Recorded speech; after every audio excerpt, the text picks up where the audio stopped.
All right, folks, welcome back to the podcast. I got Chad with me again on this podcast. How you doing, Chad? Good, man. How's it going? Good. This is fun, man. I'm really liking you joining me on these podcasts. I'm liking that we're making this a regular thing. You're kind of stuck now. You know that, right? Yeah, it's fun though. I mean, it's the same stuff we talk about anyway, so just as well record it. Well, that's what my wife was saying. Like my wife never listens to my podcast, but now that you've been on it, and it's just me, you and I chatting, she's been listening to it, and she's trying to really support Ehuntr a lot more, and which is awesome. But she's like, you guys just talk like you're sitting in the lodge talking. Like, yeah, that's kind of how it is. Yeah. So still learning. Yeah. It's a learning process, but it's, I don't know, it's easy and it's nice. And yeah, it's good conversations too. Our last podcast was awesome. Just got that up this week. I guess by the time people listen to this, it'll be last week. So if you guys haven't listened to our last podcast, we did a real quick recap. I guess not a quick recap. It was an hour and a half podcast, but we recapped our New Zealand trip, and it was a fun thing. I'm just excited to have that recorded. I think that's a podcast that I will go back to over and over and listen to over and over again, just to relive just that whole experience. So that was a fun one. Oh yeah, and that's why part of going on these hunts is the experience and the memories you make and everything, and so it's really cool to encapsulate that somehow and have it kind of like journaling, I guess, but not writing it down. Right. Well, you think about like I was thinking about my grandpa, and I have one story from him, and it's actually him telling the story of the biggest mule deer that he ever shot. It was a huge deer. We have actually the article up on our website with the story. It was 44 inches wide, just a ridiculous mule deer. But I have him recorded telling that story, and I listen to that story all the time, and so it is, like you said, it's kind of nice to have this kind of encapsulated that, this will never go away. Our grandkids, our great grandkids can listen to these stories from our mouths, which is so cool. Yeah. Yep. But you got your wife listening to our podcast now. I know. I told her, I said, hey, we talked about you guys, so you got to get on there and listen. So yeah. She'll probably listen to the part and then where she comes up, and then who knows, she may finish it, but she better listen to this one too, since we're already talking about her. So, and she's a big hunter. She sent us a message on our little Instagram group and said that, or was it Instagram or maybe it was our text group, I don't know, but said that you don't even need me to go hunting now. Well, you got her now. Yeah, she messaged you on Ehuntr. Yeah, she's like, sorry, Taryn, I'm taking your spot. Yeah, I'm playing second fiddle now to your wife on our hunting trips. I don't know. Sarah might be jealous. Yeah, that's true. I don't know. I like them getting excited and wanting to go though. I think they got the bug to want to go and do more, so that's good. Yeah. I don't know if we might have to do some more glam hunting. Yeah, I was gonna say I don't know that they want to go to Alaska with us, but no, dude, or on our elk hunt. Yeah, I've been geeking out about Alaska though now. Like, I mean, every day I look at pictures and videos of New Zealand, so that I'm still living that moment, but. I've been watching some videos. I was watching. Do you know who Chris B is? Mm-hmm. Oh yeah. So he did his. I guess it was his kind of bucket list hunt. He went to Alaska and shot a moose with his bow, and I was watching that video last night. It was a cool. I mean, I love his videos. I mean, they're just good quality videos. He did one of his videos. I think it was a caribou one, all with an iPhone, but it's still really good quality. And he does does such a good job with his videos, but. Anyways, I was watching his Alaska moose hunt yesterday, and have you seen that one? I think I've seen part of it. Yeah, Chris is such a cool guy. He does some really good stuff. I love the stuff he does with his bows too. Mm-hmm. Very similar to John Dudley too. He'll do some really cool, videos on all stuff related to archery, which is awesome. Yeah, you can learn so much from his videos. He's a wealth of knowledge. I think between him and Levi Morgan and Dudley, that's probably the majority of my YouTube consumption nowadays. Oh yeah. Well, I told you, man, we can bring bows to Alaska. Do you? What's your thoughts on that? Like for real? Do you want to do that? Larry asked me when I was talking to him on Friday when I called you, and he goes, "Hey, you guys gonna bring your bows or rifles?" And I'm like, I haven't really decided yet. And he goes, "Well, I've got some tree stands up." And he goes, I've shot moose at like 20 yards with my rifle before.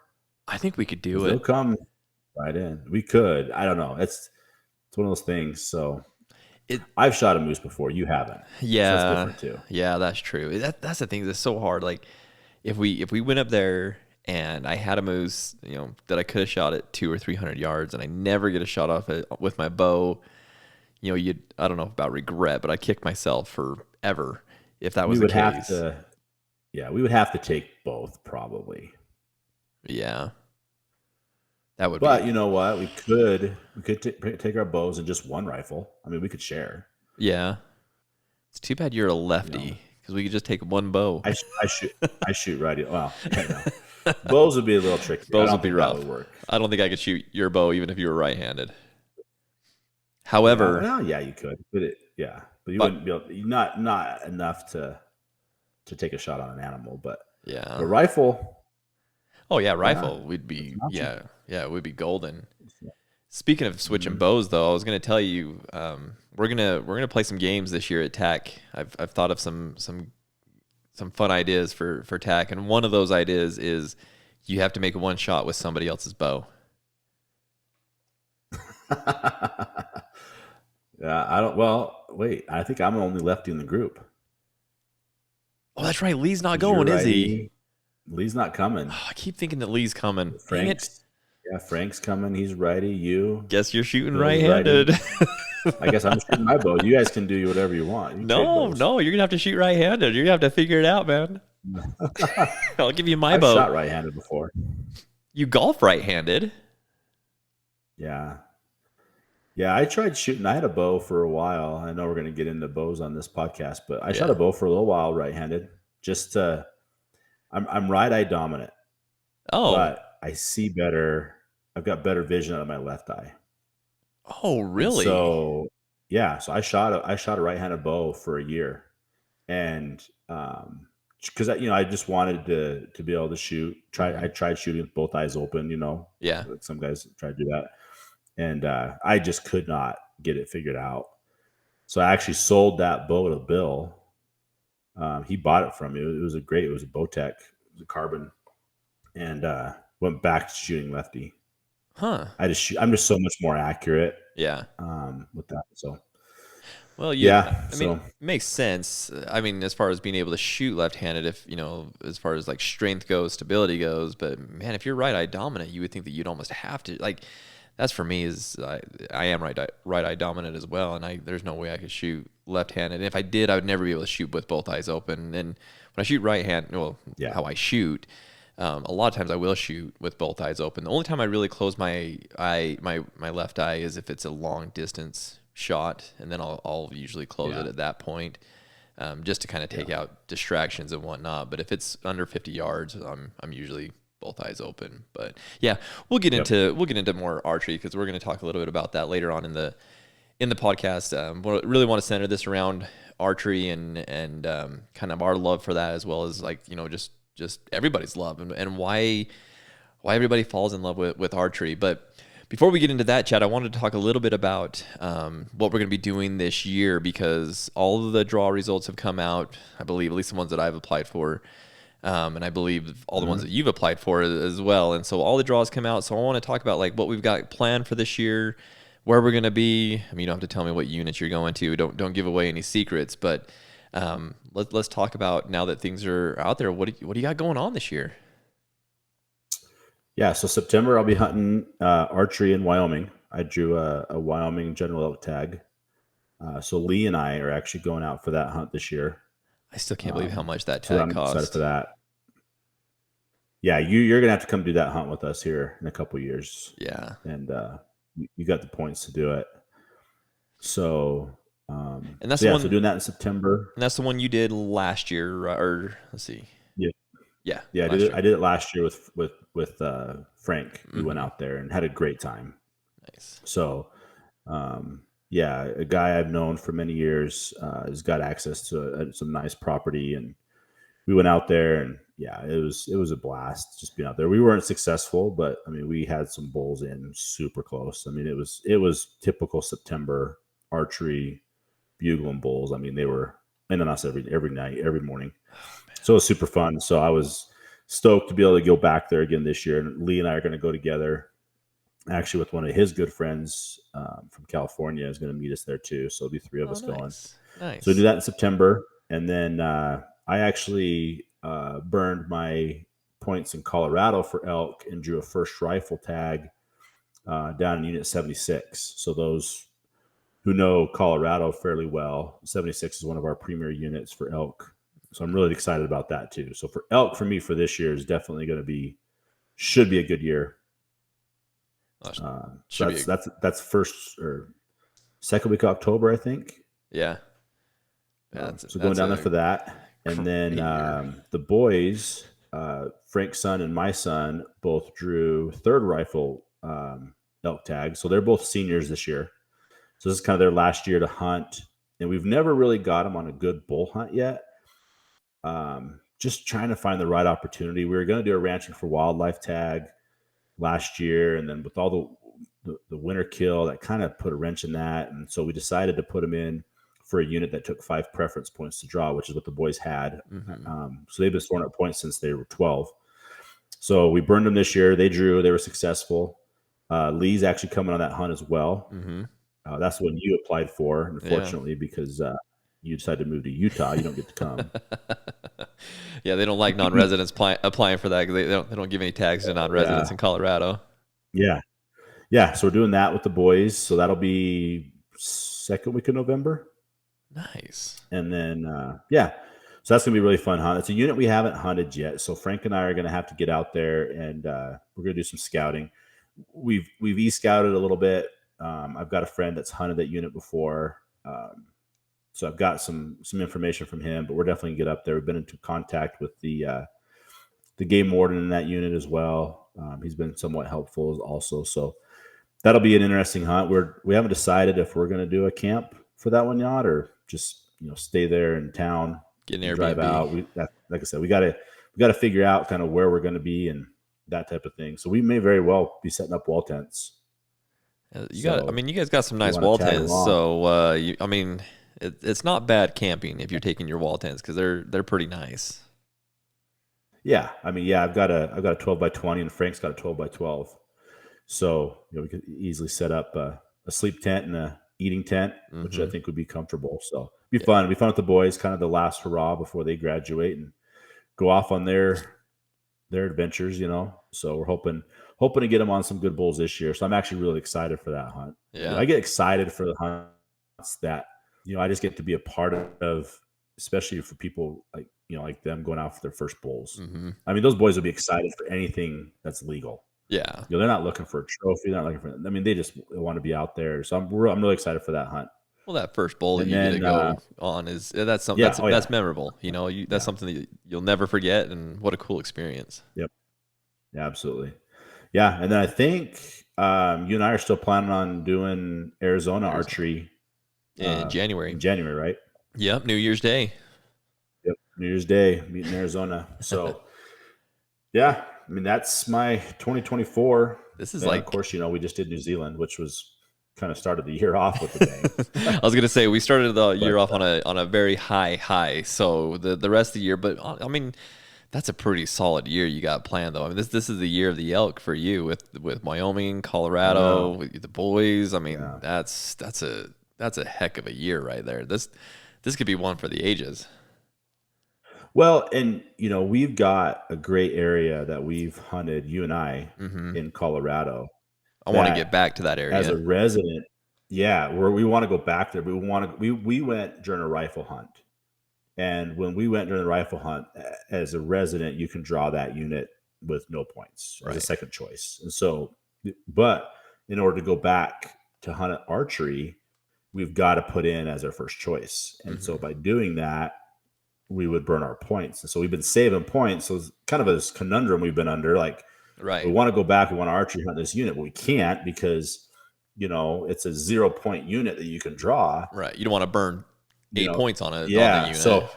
So yeah, that's why Lee's burning his points this year. I haven't heard if Frank drew yet. I've been trying to get a hold of him. He's out east with family, but hopefully he drew his tag. And then, of course I drew mine. and then of course you got left out. But the Yeah, plan but is I'll for future years we're going to stop this whole point system here in Colorado and just draw that tag every year and just go out archery hunting. well, see, that's the thing. So This might actually work out. I mean, it's crazy to burn as many points as I have on that unit to go archery hunting, but I don't have a problem doing that. Honestly, like I'm not going to save my points because as a non-resident, some of these other units are just too far out of reach. So to be able to go hunting with you guys there, it'd be worth it to burn the points and be able to go there. It'd be so cool if Colorado had a system where if a unit took 2 and you had 6 points, you could apply 2 points to that unit and still have 4 next year. That would be sweet. That would be really sweet. Awesome if they had that. Because then you could say, hey, it takes 2 points to draw, apply these. Yeah, let me hunt it for the next 3 years. Because then you could hunt it for 3 straight years. Yeah. And I would do that in a heartbeat. That's the sad thing, is we almost wanted to burn our points just to get our points out of the way so we could go back to that unit. Yeah, it's all or nothing, and that's the hard part. So, but I'm really excited about 76. I've been eyeing that unit for a number of years now, and going with a couple other good buddies that also drew. So there'll be 3 of us going up there on that hunt. And I'm gonna get on some horseback and get way back up in there, and I've seen some pictures of some nice bulls that were taken last year up in there. So I'm pretty excited about that. I got to spend a little bit of time on that unit one year. I drew a bear tag. So it was, probably 2 years before 2 years before we moved back to Utah. And so I got to spend a little bit of time down there on that unit. And I mean, I saw one bear the entire time, but I saw a ton of elk and I saw some really nice bulls on that unit. So yeah, I don't worry about, especially where you're going to be able to hop on horseback, get back in there a little ways away from a lot of the other people. Yeah, I think you're gonna slam a monster. Yeah, I'm excited. So hey, which would you rather me go with you on that hunt or the one with the boys? I think it'd be super cool if you came on that hunt. I think that would just be an epic hunt. I mean, it'd be cool if you came with the boys, but we're gonna have a pretty good group anyway. Yeah. It'd be awesome for you to come along and help out with the boys too. So whatever works with your schedule. I'd love to I'll check into logistics and get you on the other hunt, and we'll just kind of plan from there. But I think that'd be awesome for you to come up there with us. Well, my thought is because I'm bringing a camera. I'm shooting everything with a camera, so I'm videographer on that one, and that would be a sweet hunt to have on video, because I do think that you're going to get a trophy. Plus the horse, riding on a horseback, camping back in there. I mean, it would just make for an amazing video. So yeah, and super cool dudes are going hunting with too. Yeah, that would be a guys good I've time. known for a long time. A good buddy of mine that I've hunted before with, been to Alaska with, doing some salmon fishing. In fact, it's his brother that we're going up to do the moose hunt with up in Alaska. Yeah. So he's the one that's coming with me on this elk hunt, and another good buddy of mine that I play softball with, and he's a big archery hunter as well. And so anyway, we got together and all 3 of us had same number of points. In fact, actually one of the guys even had 11, and he's just been waiting. He just doesn't know. He's like, I don't know what to put my points on. And I'm like, I know exactly what you need to put your points on. You need to come on this hunt with us. So he did. And we all drew today. So we're excited. Oh yeah. It's a big day, man. It was a really, big day for you. It was a sad day for me, but I was gonna say, how'd your stuff pan out this year? So yeah, Colorado didn't turn out very well for me. And again, as a non-resident, it's kind of to be expected, but Utah was pretty good to us. So I ended up drawing my archery tag for Utah in the unit where my home is, the one that you put in for as well, which for mule deer, right? Yeah, for mule deer. And I know you got a lot going on, so it probably would have been hard to fit that in this year anyways. But now that you got a point, next year we're going to do something different. So probably going to be 2 years before we get to do it again. But I think in 2 years, I think we could have a lot of fun. Plus, give me a little bit more time to learn this unit a little bit better. I mean, I learned it pretty well over the last 2 years, but learn it that much better and see if we can't, shoot us some really good mule deer on this unit. We'll see what I get this year. I'm going to start putting up trail cameras probably in the next couple weeks. So we'll start to see what's out there and where they're at and what they're growing to be. And when I was out here, let's see, it was 2 years ago that I was helping my brother-in-law with his elk tag that he had on this unit. And man, we saw deer everywhere, and we saw some pigs. I mean, easily 180, 190s deer. And so if I can get back on those during the summer and keep them located and get that, when the hunt comes around, be able to get on them, I think I should be able to get a really nice deer this year on this unit here, my home unit. So really excited about that one, just because it's easy. I can sleep every night in my bed with my wife, and that's great. And go hunting, for early in the mornings. That's a great way to hunt. So excited about that. And then my son, so he hunted for his first year last year in Colorado. He didn't get anything, but he did draw a deer tag this year in Utah for the same unit that I'm archery hunting in. And so I'm probably more excited about that one than I am my own tag. Just I'm excited for him to get a deer. He's super excited about it, just to get him out and get him going. That's a rifle tag, right? It is. Yeah, it's a rifle tag. He hasn't gotten into bow hunting yet. I need to get him into it. I think he would be really good at it. But yeah, Kyle loves to shoot. Yeah. In fact, he's shot the last 2 tournaments at the academy with us. That's awesome. But I mean, obviously he's shooting. He's not shooting enough poundage to hunt, but he loves shooting. See, that's the thing is, like, Jade, he's such a big kid. I mean, he's almost as tall as I am now. I mean, puberty did him wonders. He's a big kid now. And wow. Yeah, haven't seen him in a while.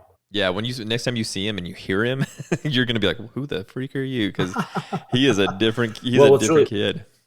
What's really cool is, I mean, you're gonna be archery hunting that unit, so you're gonna be scouting that unit this whole time. Yeah, and he'll turn around and come out there with a rifle. Yeah, and he'll only be just 2 or 3 weeks after that with the rifle. So yeah, I mean, I should know exactly where everything is at.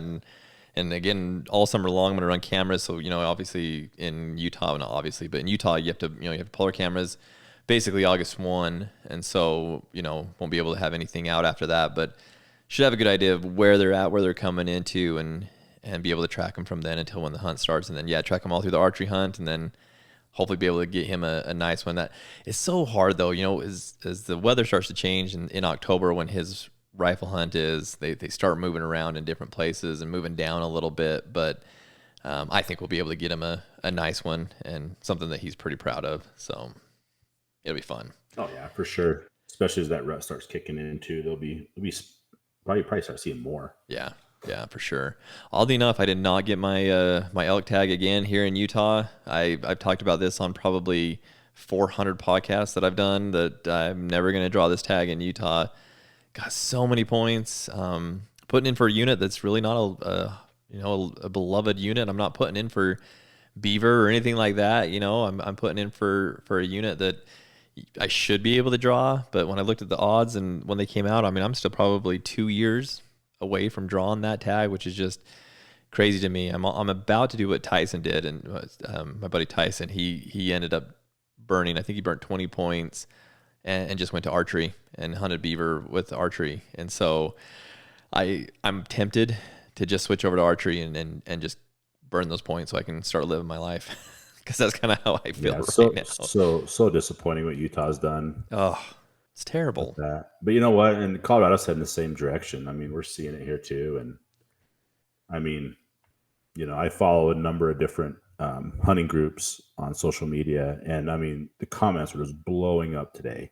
Yeah, with guys, obviously guys were successful in drawing, and and a lot of it has to do with them just not understanding the system. Mm-hmm. Because a couple guys would comment on there, and they're like, "Hey, Colorado's pretty straightforward. Like within a point or two, you'll know whether or not you're drawing a tag, right? Save for a few units." And these guys, they just don't do their research. But no, they're making it tougher. Utah's done the same thing. The landscape for these animals is changing. Yeah, that's the thing. They've got to change it so much, and in Utah, the deer number, they increased deer tags this year, which I don't necessarily agree with, but a lot of people drew tags. Like Jaden really wasn't supposed to draw a tag this year, but he did. So I'm excited about it. I'm excited that he did. But I'm sure the reason that he did is because those tag numbers were up so high. But yeah, well, it's a silver lining. It is, and it is sad, like from the elk standpoint of what they're doing. And someday I'll draw that coveted tag, and I'll be able to go smack the elk of my dreams, and Hopefully, I'm probably gonna get that tag, and then I'm not gonna shoot anything, and then just be angry for the rest of my life.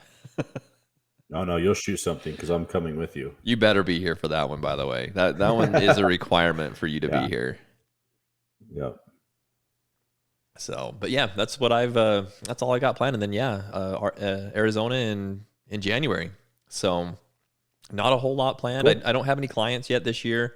In fact, I need to reach out to Trevor and see what he's got now that the draws are out, to see if he is going to have me guide this year. But yeah, as of right now, I don't have any clients set up. And if anybody's listening and you're in Southern Utah and looking for an outfitter or a guide, let me know. Be happy to connect with you and see what we can get you. But yeah, that's pretty much the remainder of the year. I don't think anything else is going to come up. And but yeah, we'll start planning, start doing a lot of scouting. You got a lot of scouting to do there in Colorado and in those units, and it's going to be a busy summer of getting ready for a busy fall. I know. I'm excited. Yeah, it's going to be a good time. Gonna be a good time. I'm excited about these archery hunts. Like, I mean, I know you got to do that archery hunt in Wyoming last year, but to be able to do that one again, and I remember you telling me stories about that. Like, you had elk like on the other side, basically on the other side of a tree, but they just wouldn't move to where you could get a shot. And I mean, that's what it's about right there, getting in close with those things and having them scream and yell and being able to call them in. I mean, goodness gracious, that's what it's about. Oh, I know. It's unreal. Yeah. First night there, I had this bull come in. He came all the way down the side of the mountain, just screaming at us. And to be, completely straightforward, I wasn't ready, and so I thought I was ready. And this bull's on this other side of this little group of trees, just raking this tree, just tearing it apart. And I'm seeing this tree just sway back and forth. How far of course, away? my heart's beating 100 miles an hour. I'm excited. Oh, he was probably 30 yards. Oh, wow. Yeah, he couldn't have been very close. And so I had a lane on to my left and to my right of this tree. And I'm thinking, okay, he's either going to come left or he's going to come right. So hindsight, I should have been fully drawn. I should have just drew back, been ready. Yeah. And you know how elk are. They're there 1 minute and they're not. Mm-hmm. And he was opposite of that. He was there 1 minute and then he was right there standing, staring straight at me to my left. So did you have like a frontal shot? I didn't even see him step out. All of a sudden he was just there. Did you have a frontal shot? Like if you would have been drawn back, like could you have taken a shot? Perfectly broadside at probably 25 yards. Oh, he was broadside. Had I been looking fully at you. drawn, had I been fully drawn, I would have pegged him the first night. How big was he? But he, he was, I don't know. It was so crazy. He was too close. I think he was a mature 6. Okay. Yeah, he was. Yeah, it was one of those things. I was so disappointed in myself. And it was one of those things you learn, and that's part of archery hunting. It is. You learn, and because I didn't know, and he kept raking this tree, and I'm thinking, should I step around to see?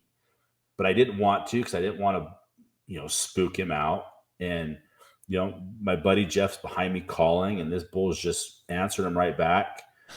And I just looked to my left, and all of a sudden he's standing right there, looking straight at me, and I just froze because I'm thinking, okay, maybe he'll look away and give me an opportunity to draw, but he never did. I was going to say, he looked at me. He had a beat like on you. Eternity. Yeah, he knew. He was like, "There's something different about that tree that's looking at me." He's looking like, back "Oh at yeah, me." yeah, exactly." And so he turned and went up, and we kept calling him. He wasn't spooked, right? Because I didn't move enough to where, but he knew something was up, and so he moved up away from us a little bit, and we kind of moved up towards him. And but then it was getting dark, and we just didn't have good light, and so let him go. And I was so disappointed. It's like everything you dream of. You're like, this big bull comes all the way down this hillside, right there. Everything's happening, and I just, hindsight. I should have drawn, been at full draw. Had I been at full draw, I could have swung over and just nailed him. Oh man! But I wasn't. I hadn't drawn yet, and so I was down. And then when he saw me, and I saw him. I obviously, if I had drawn, he would have definitely bolted. Right. So live and learn. That's how it goes. That brings me back to the whole moose conversation that we were talking about earlier, like whether we should take our bows to Alaska and hunt moose with a bow, because if you had that opportunity and it just doesn't work out, and then you don't end up getting a moose, like, that would be rough. But if you have a gun, I know this is an you don't have opportunity that we could very well never have again. So yeah, it's going to be tricky. Yeah. But my guess is we'll probably settle on just our rifles. If it was, we were driving, I'd bring both. Right. But we're going to be flying up there. Baggage is going to be an issue. I mean, your bow case alone is a checked bag. Now your rifle case is another checked bag, and then you're going to have your gear and then bring a meat back and. Yeah, and some of these airlines, you start getting your third or fourth checked bags. They charge you a pretty penny. Yeah, you're several $100 just for one bag. Yeah. So I don't know though. I mean, being able to shoot our stags with our bows, like that checked a box that maybe I didn't even know that I needed to check, but man, there's just something about being able to take those animals with our bows, and to be able to do that with a moose would be amazing. But is it worth the risk? You know what though, too? Larry will have a rifle with him. So, there's that opportunity. I mean, yeah, so we'll talk more. That's a good point. That's a good point. Yeah, if he's got a rifle that we could potentially use if we had to. I mean, really try to do it with our bows, just like we did with our stags. I mean, we could have shot them with a rifle, but we really tried to do it with our bows, and we did make it happen with our bows. And so maybe that's what we do. Yeah, we'll have to. You know what? Can we get 2 bows in a Pelican case? I don't know. I got mine sitting right here. I could bust it open and see if I could I've got 2 bows sitting right here too. I'll try. As soon as we're done recording, I'll see if I can throw 2 in there. Bows in a Pelican, and we can put 2 guns 2 rifles. I know I can get 2 rifles in my gun case.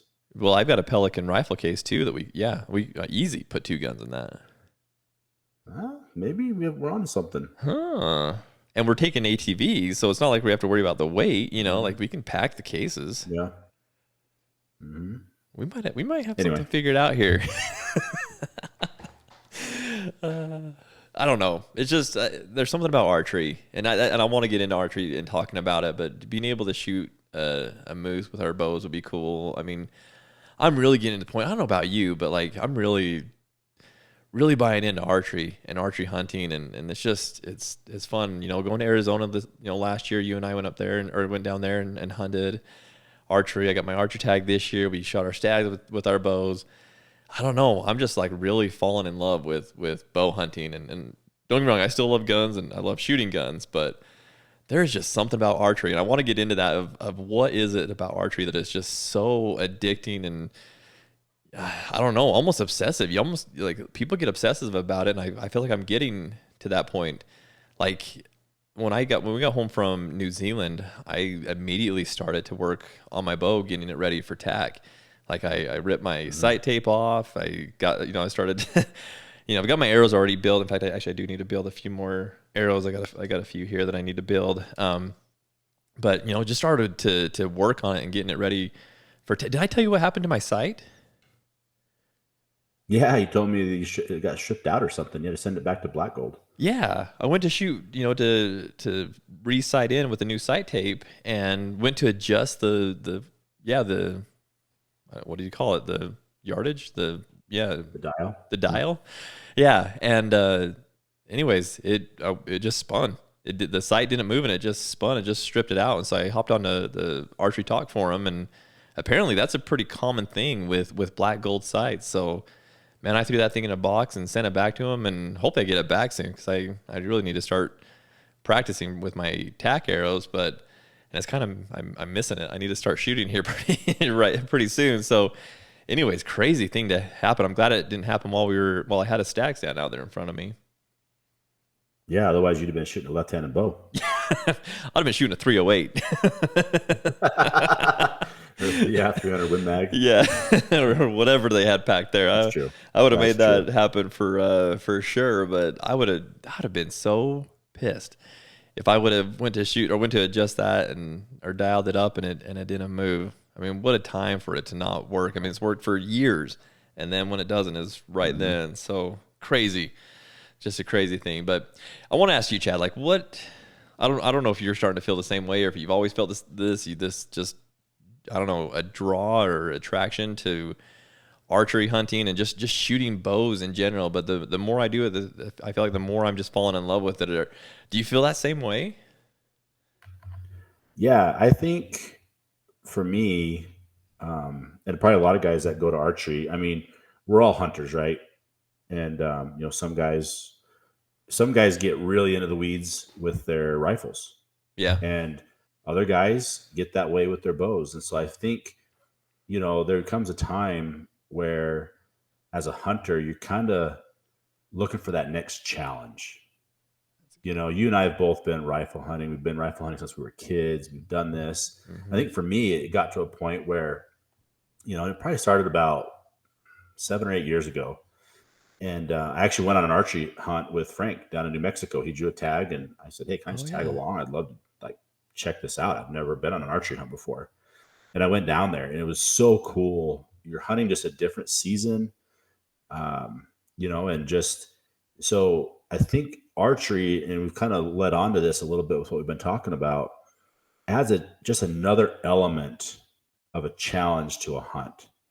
It almost, nothing against rifle hunting, but it levels the playing field a little bit. Yeah.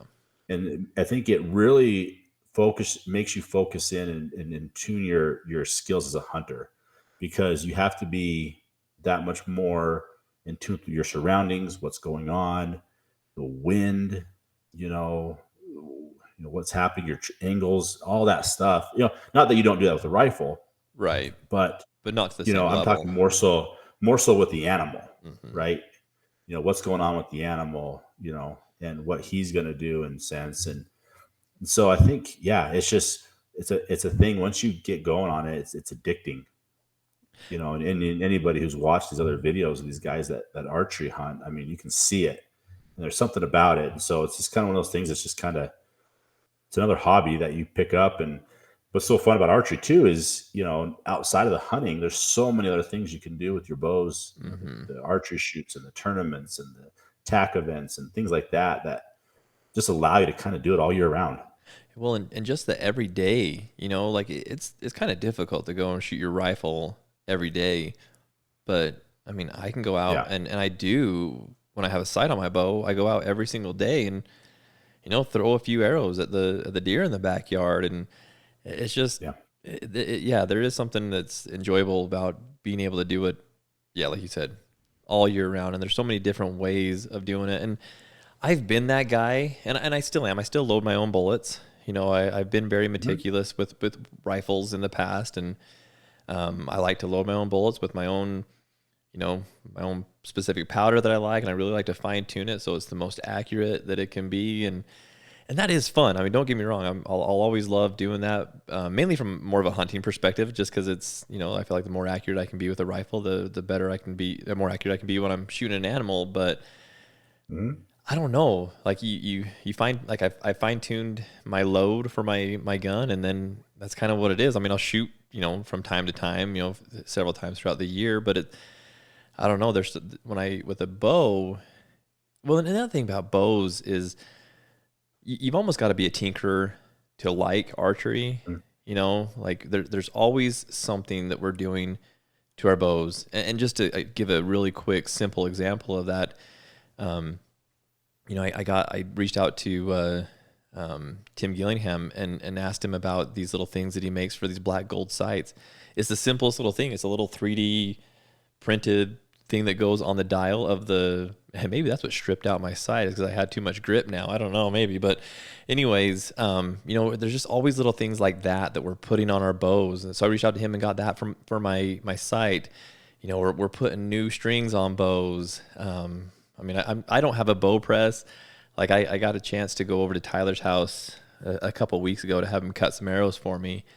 And I mean, he's got the setup. In fact, I should have taken a video of it and sent it to you, because I mean, he's got the press, he's got an arrow saw, he's got everything in his little arch room. He's got a little thing of arrows that's just got all the different arrows that he's built and tested and has used. He's got a couple bows. I mean, he's taken it to the extreme that I'm kind of leaning towards that way and getting into that. I don't know that I'll ever own a bow press, but because it's pretty easy to run down to the bow shop and have them throw new strings on it for me. But I just think you got to be a little bit of a tinkerer to get into it. And I think that's part of what makes you get obsessed with it is, oh, I want to try this, or I want to try that, or I don't know. I switch arrows all the time. Go into a different arrow I used to say, I'm just gonna use the same arrow for hunting as I do for tack, and just, I don't want to mess with it. Well, the more I get into it, the more I want to mess with it, the more I want to change. And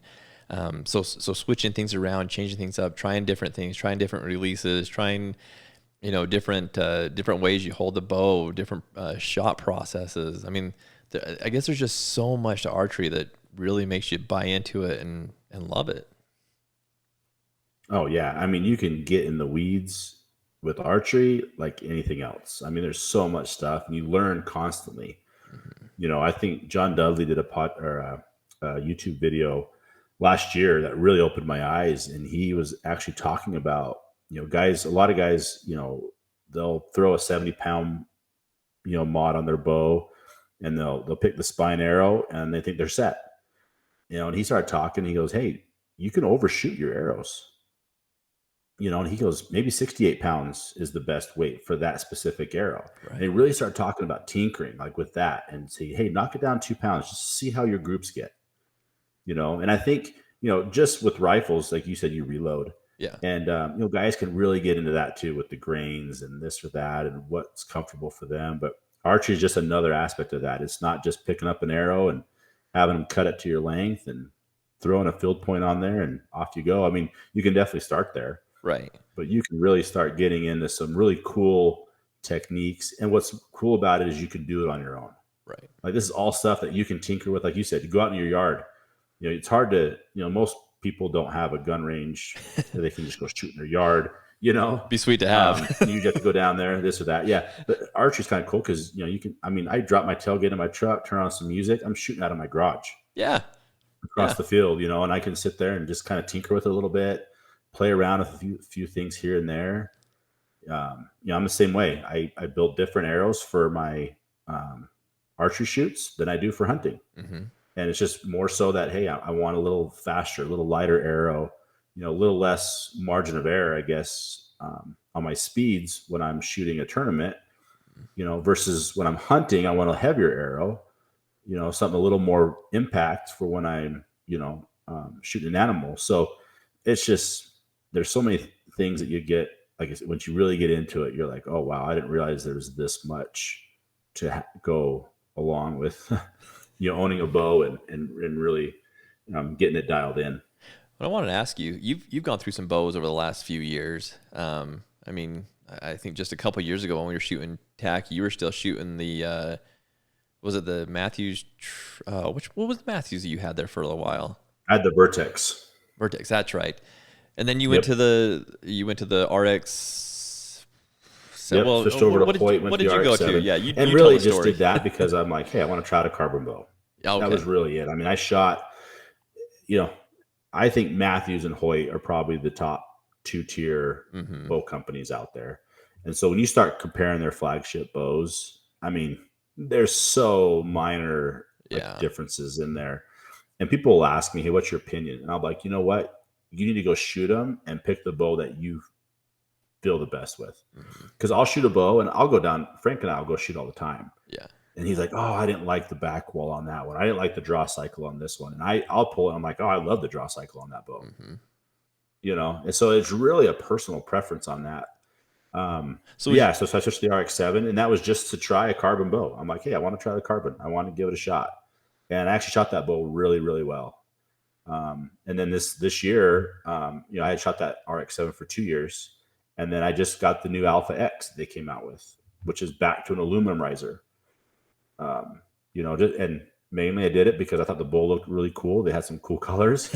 And I'm like, hey, I want to shoot a different bow. And, there's, guys get on there every time these guys announce new bows. They expect some earth-shattering new technology. Right. I mean, they're making they're making such minor adjustments to these things, but these things are amazing. I mean, what they do.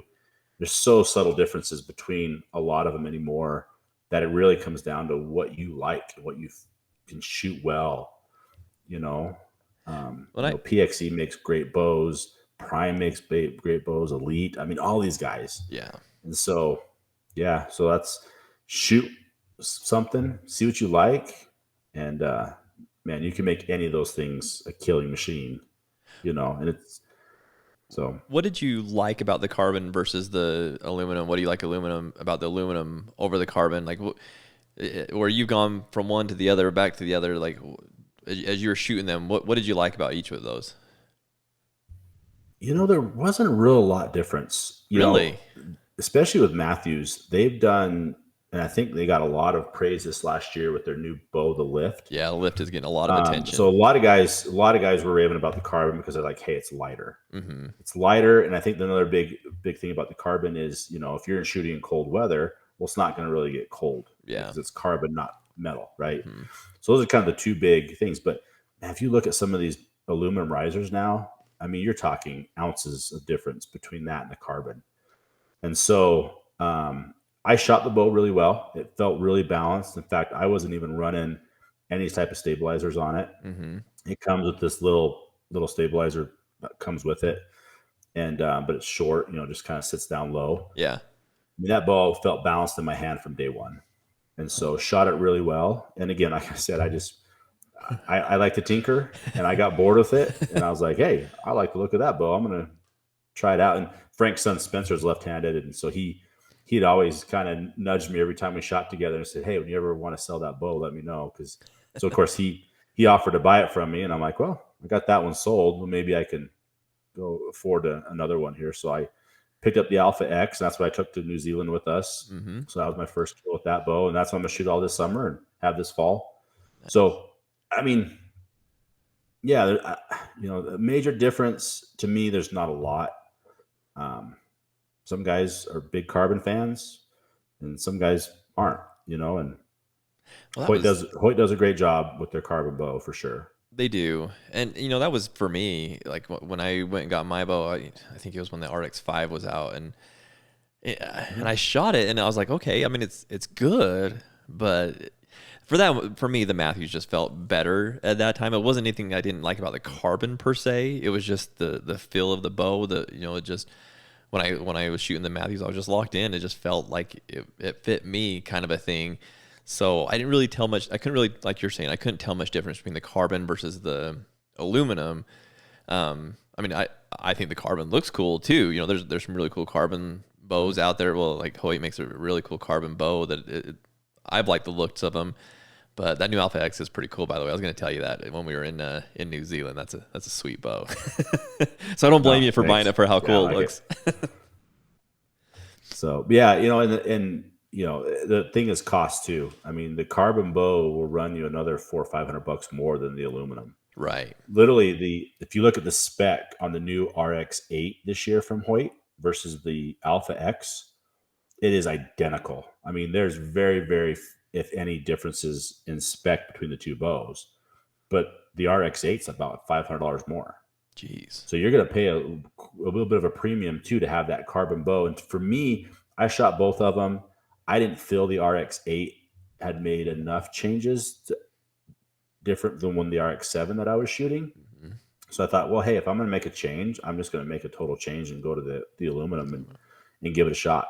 And I may very well go back to the Matthews next time. Yeah. I mean, they're great bows too. I shot the Lift. Lee actually bought the Lift this year. It's a great bow too. I shot both of them. I'm like, I really ended up going with the Alpha X just because I liked the look of the bow better. Gotcha. There was very little differences to me when I shot them. Well, if someone would have handed me a Lift, I'd have I'll shoot it.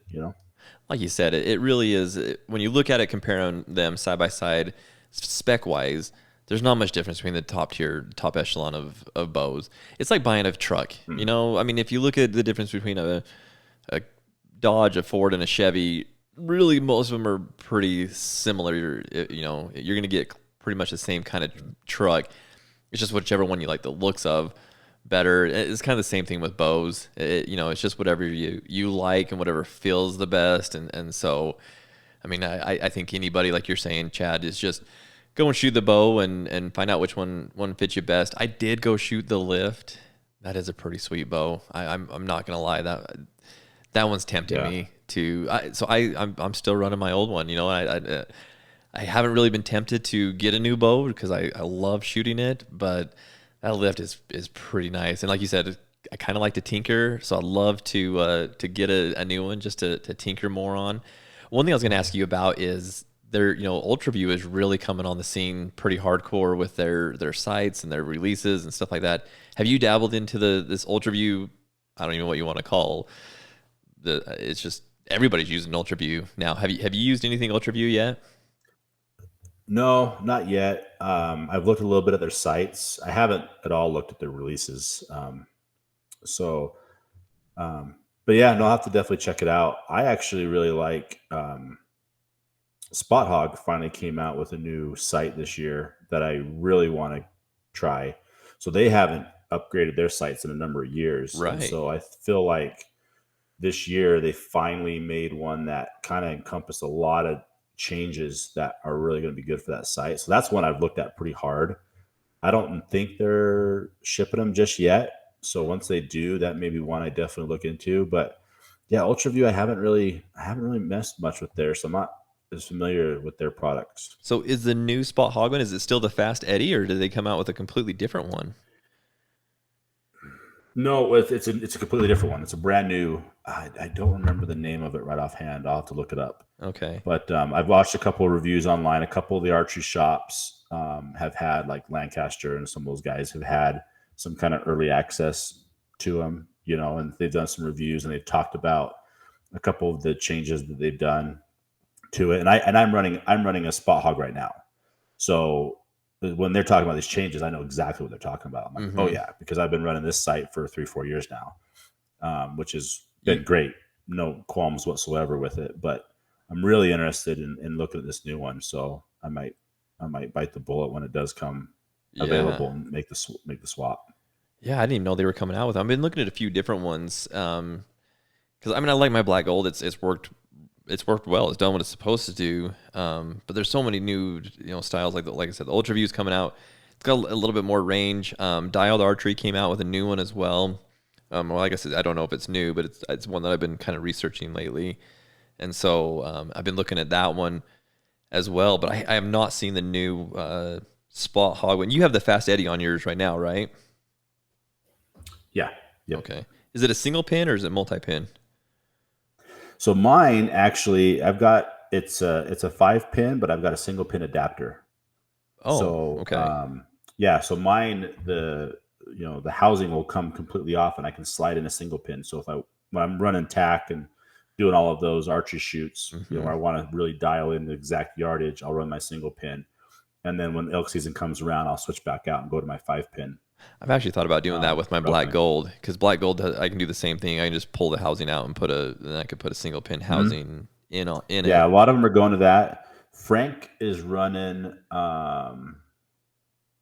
What's the name of his site that he's got on there? I can't remember, but his housing will flip away. It's Option Archery, isn't it? Optim. Yep. And so he can put his pins in view, and then he can flip them out. I like that one. The only thing I don't like about that one is I feel like you're limited on your range. Because his bottom's out. Fixed. Yeah. So like his housing's fixed, so he slides inside there, but it does keep you from dropping your housing too far onto your arrow too. Because sometimes you got to hey, am I too far down? Yeah, but when we're at tack and they have that moose that's standing out there at 125 yards, and you're going to push the limit and make your fletchings hit your housing just a little bit so you can see if you can hit it. That's cool. There's nothing wrong with that. Yep. In fact, the new Spot Hog is called the Boonie. The Boonie, huh? Yeah. I got to check that out. So, yeah, and they've got them, all the different mounts, dovetail. Oh, nice. The bridge lock, you can order at any option there, and they've really done a lot of cool things. Oh yeah, they have it on Lancaster. I'm just pulling it up here right now to look at it. Spot Hog Boonie. Dang, all right, I'm gonna have to do some research on on that one. Again, I love my black gold, but just available. here we are tinkering a little bit, and I you just always want to I do know. something different. And that's another cool thing that I love about archery, and I hope that people are enjoying this, because our archery guys, I'm sure they saw the title of this podcast and are like, oh yeah, I'm gonna listen to the archery one. There's just so many things that you can tinker with, and it doesn't necessarily break the bank to tinker on. I mean, the bow is expensive, but to add these little things that we add on to it, whether it's a bow hitch or a different sight or whatever. I mean, you are looking at a couple $100. Although this Spot Hog one, dude, that's not cheap, Chad. Holy moly! I know, $400. Yeah, holy cow! Yeah. So, but it's just like buying a new scope. Yeah, it really is. It really is. Yep. So, anyways, well, we could talk forever about archery. It definitely is a love that I think that you and I have had for a while, and I'm falling more in love each and every day. Like I said, being able to go to New Zealand and hunt our stags with our bows definitely was special for me. I'm sure it was special for you as well, but I don't know. It's just like you were saying earlier about archery hunting. It just brings a different challenge to the game. And it's going to sound weird to say it, but I'll say it anyways. And I think I've said it before, but it makes it a little bit more intimate. You're in close with the animals. You've got to kind of be in their environment, in their kitchen, to be able to get a shot on them. And so to do that's not easy, but that makes it that much more fun. And I'm not a guy. I don't have my room's not covered in 400-inch elk or 200-inch deer. I'm not that guy that's done that, so I'm not like, oh well, I'm done archery or rifle hunting because I've killed so many big animals. That's not my thing. It's just, I don't know. There's just archery hunting is so fun, and just bows in general are fun, and so there's like this drive to do more archery hunting for me, and I don't know, it's exciting. Yeah, it's exciting. I mean, you're getting in closer to animals when you are out there. It's super fun to go do archery shoots like tack. Just spending time on the mountains, walking around, shoot different targets. Just has a whole nother different element to it. Mm-hmm. And we haven't even gotten into, different arrows and arrow weights and arrow spines and different rests, mm-hmm. Things like that. I mean, there's so many things you can kind of really get into the weeds, like I said earlier. And, but it's just fun. It's fun to tinker with it. It's something you can do. I do it in my office all the time. In fact, you just brought Lee a bunch of new arrows. You got those built for him yet? He's like, hey, those are bare shafts. You want to fletch them for me? And I said, sure. And I've got a fletcher, and I sat here and did up 24 arrows for him one night and put on one of your podcasts, was listening to it. Nice. And yeah. So, it's just fun to kind of one of those things, you mentioned earlier, it's kind of like reloading. Yeah. You can do the same thing with that. And that's what's so cool about our sport. There's so many things that we can kind of play around with, and every person can kind of really get into what drives them. Mm-hmm. And I think for you and I, it's definitely been archery recently, and I'm excited for more archery hunts. And that's exactly why we're trying to burn some of our points to get on some more archery hunts and this or that. And I'm excited to get my elk hunt done in Utah, so I can actually start putting in for other limited entry hunts. Because as a Utah resident, I can only put in for one limited entry species at a time. And so once I can get my elk done, then I can start putting in for archery antelope and archery deer and these other things, or even archery elk again at some point after I wait my grace period. So yeah, I mean there's a lot. I was going to ask you were talking about fletching those. So I bought a Bitzenberger, and then I also bought a quick fletch. Dude, I don't even use my bits anymore. I just use the quick fletch for everything. Have you used one of those yet? Oh, yeah, I have a Blitzenberger. That's all I use. Oh, you need to try one of these little quick fletchers, man. They are awesome. I don't know. I think you can tune a lot better, I think, with the Blitzenberger. Yeah. And how you say. I mean, the quick fletch works good. I mean, you can do a lot of arrows quick, but yeah, I've been pumping out arrows like crazy lately with this little. I bought I've got two of them. I bought the Arizona, and then I bought the Easton.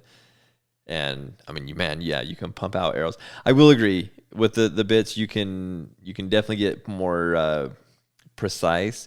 And I also like it because you can also, play a little bit more with your helicals, whereas the quick fletches, you're just stuck with whatever they have in the kit. So, if you want to switch from a right helical to a left helical or whatever, which, by the way, guys, if you're listening to this, that is something that's very important with your arrow flight. You really got to chase that spin. And so if it is spinning, one way, or I should say, if you're not accurate and you just feel like you're just chasing it, pay attention to that helical. Switch it up. Again, be tinkering a little bit with that, because I was, and I don't know why, but I started out doing everything with a left helical on it, and I felt like my groups were not that good. But most people with the way that I shoot, they are using left helicals. But I switched it to a right helical, and man, it really tightened up my group a lot, which I think it's a little bit odd for, the way I shoot and the way my bow's set up. It really, you would think, would lend to a left helical, but man, that right helical has a lot of it has to do with your bowstrings too. Yeah. And which direction your bowstrings are twisted. Mm-hmm. So a lot of guys, they'll just kind of come out of the box thinking, "Hey, I'm right," or "I'm left," and should they pay attention to your strings, and that'll show you, which direction you should have that helical. Yeah. And again, you can, run them straight if you want, if you're worried about it. Some guys just like that helical because they feel like they can get a little better penetration. Yeah. You get that arrow spin a little bit faster as it comes out, a little less wind drift. So again, there's a lot getting into the weeds with some of that stuff. More tinkering. More tinkering for sure. So, but yeah, it's, again, you want to tune your arrows to your bow. Yeah. And that's a big thing. And there's tons of videos out there. And if someone's interested in that, I mean, Dudley and Chris B and all those guys have all done a bunch of videos about that. Dudley's done some great ones. Yeah, he has. Recently about all that stuff and really tuning those arrows in. And at the end of the day, it comes down to, hey, what's getting you the best groups? What's keeping you the most consistent? Well, that's what I think. I think you just need to, again, find that what does get you the best groups, and don't be afraid to change things.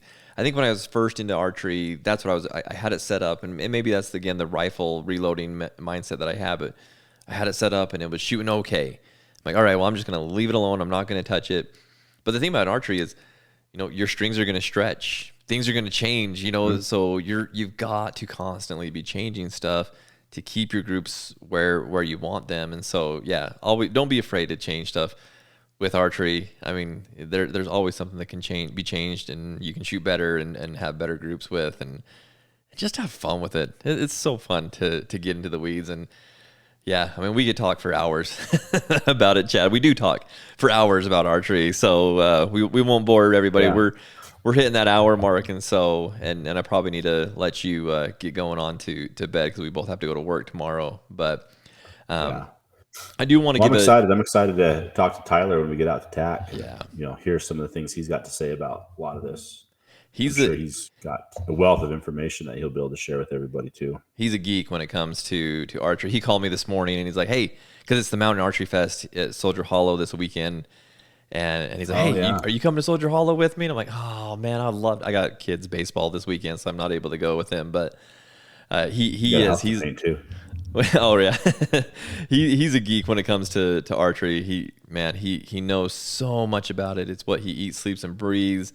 So yeah, you're gonna love having him out there at TAC. I think we'll be able to pick his brain. I think he'll learn from you as well, and I think we'll just have a really good time. So yeah, and I'm excited to record a podcast out there together as well, and just talk all things archery, and maybe we can get a little bit more into the weeds as we're sitting there and able to talk, and that'll be a lot of fun. But before we go, I want to give a quick shout out to a company, and in fact I meant to do in the beginning, but one thing that saved me a lot at TAC or wherever is bow hitch. I love my bow hitch, and in fact I've got a video coming out here pretty soon about a product that it's Simple Solutions, I think is the name of their company.